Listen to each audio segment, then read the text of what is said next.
Bonjour! Aujourd'hui, nous allons parler des questions. Dans une vidéo précédente, j'avais déjà discuté des questions avec les mots interrogatifs qui, que, quoi, comment et où, en utilisant ou pas l'inversion. Aujourd'hui, nous allons approfondir le sujet, notamment à la forme informelle. C'est parti! Le mot interrogatif « what » a plusieurs traductions possibles. « Qu'est-ce que » est une traduction possible. Par exemple, « Qu'est-ce que tu fais » What do you do? Mais en français, nous utilisons aussi « quel » suivi d'un nom. Par exemple, quelle appli est-ce que tu utilises pour méditer? What application do you use to meditate? Or, which appli do you use to meditate? Quel cours est-ce que tu prends le semestre prochain? What classes do you take next semester? Pour poser une question avec un verbe pronominal, vous pouvez ajouter le mot interrogatif suivi de sujet, verbe, objet. Par exemple, à quelle heure tu te lèves le samedi? Si vous voulez être plus formel, il faut utiliser l'inversion, verbe, sujet. Donc, mot interrogatif, verbe, sujet, objet. Par exemple, à quelle heure tu te lèves le samedi?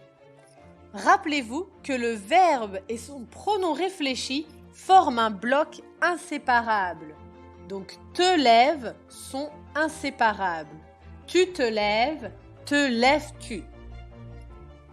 Vous pouvez aussi poser des questions avec le mot interrogatif à la fin de la question, lorsque vous souhaitez être informel.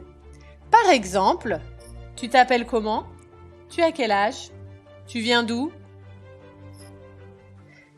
Did you notice that I didn't use the intonation at the end of my question? Tu t'appelles comment? But, comment tu t'appelles? Tu as quel âge? Quel âge as-tu? Tu viens d'où? D'où viens-tu? Lorsque vous utilisez quoi à la fin de la question, celui-ci n'est pas contracté en que. Par exemple, qu'est-ce que tu fais ce soir? Tu fais quoi ce soir? Donc, qu'est-ce que et quoi? For what?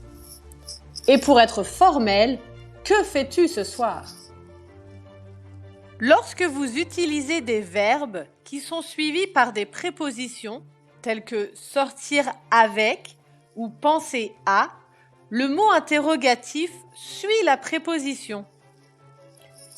Par exemple, tu penses à qui? Informel. À qui penses-tu? Formel. Elle sort avec qui? Informel. Avec qui sort-elle? Formel. And the preposition is mandatory even in your answer. Tu penses à qui? Je pense à ma mère. Elle sort avec qui? Elle sort avec son ami. Beaucoup de verbes pronominaux utilisent une préposition quand ils sont suivis d'un nom ou d'un pronom. Par exemple, se fâcher contre quelqu'un, to be upset at someone. S'inquiéter de quelque chose, to worry about something. S'intéresser à quelque chose ou quelqu'un, to be interested in something or someone. Se moquer de quelqu'un, quelque chose, to make fun of someone or something. S'occuper de quelqu'un, de quelque chose, to take care of someone or something. Se renseigner sur quelqu'un, quelque chose, to do some research on someone or something. Se servir de quelqu'un, quelque chose, to use someone or something. Se souvenir de quelqu'un ou de quelque chose, to remember someone or something. Et se spécialiser en quelque chose, to get specialized in something. À ton tour de répondre aux questions. Est-ce que tu te souviens de ton premier bisou? À quoi est-ce que tu t'intéresses? Tu te spécialises en quoi à l'université? When answering the question, don't forget the preposition. Merci et à bientôt!